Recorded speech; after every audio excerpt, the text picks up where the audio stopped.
जादुई गुफा। गहरे जंगल के बीचों बीच एक प्राचीन गुफा थी। गांव वाले उसे अज्ञात गुफा कहते थे। कहा जाता था कि जो भी उस गुफा में गया वो कभी वापस नहीं आया। एक दिन एक जिज्ञासु युवक विक्रम ने उस गुफा के रहस्य को उजागर करने का निश्चय किया। उसने अपने साथी अनुज और निधि को भी इस खोज में शामिल किया। तीनों ने अपने बैग में टॉर्च, रस्सी और खाने पीने की चीजें रखी और गुफा की ओर चल पड़े। गुफा के मुख पर पहुंचते ही उन्हें एक ठंडी हवा का झोंका महसूस हुआ। विक्रम ने टॉर्च जलाई और वे तीनों अंदर दाखिल हुए।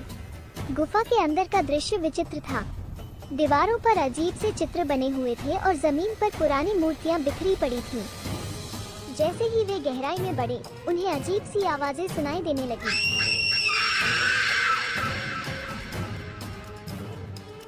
निधि ने कहा, क्या ये हमारी गूंज है?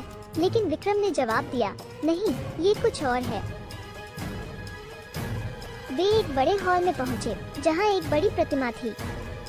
उस प्रतिमा की आंखें ऐसी थीं जैसे वो उन्हें देख रही हो। अनुज ने कहा, ये तो बहुत डरावना है। तभी अचानक प्रतिमा की आंखें चमक उठी और एक गहरी आवाज में बोली। प्रतिमा की आवाज गहरी और रहस्यमय थी।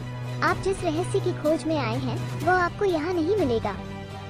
ये जगह अन्य दुनियाओं के बीच की एक अंतरिक्ष है, जिसमें जादुई गुफा एक द्वार है। जो इसे पार करता है वो अन्य दुनियाओं में जा सकता है।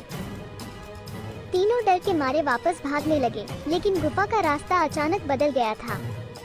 वे भटकने लगे और उन्हें लगा कि वे कभी बाहर नहीं निकल पाएंगे। अचानक विक्रम को एक छोटा सा दरवाजा दिखाई दिया। विक्रम, अनुज और निधि ने वो छोटा सा दरवाजा खोला और उसके द्वारा प्रवेश किया। उन्होंने अपनी आंखों पर विश्वास नहीं किया। वे एक नई दुनिया में थे। ये दुनिया अज्ञात और रहस्यमयी थी।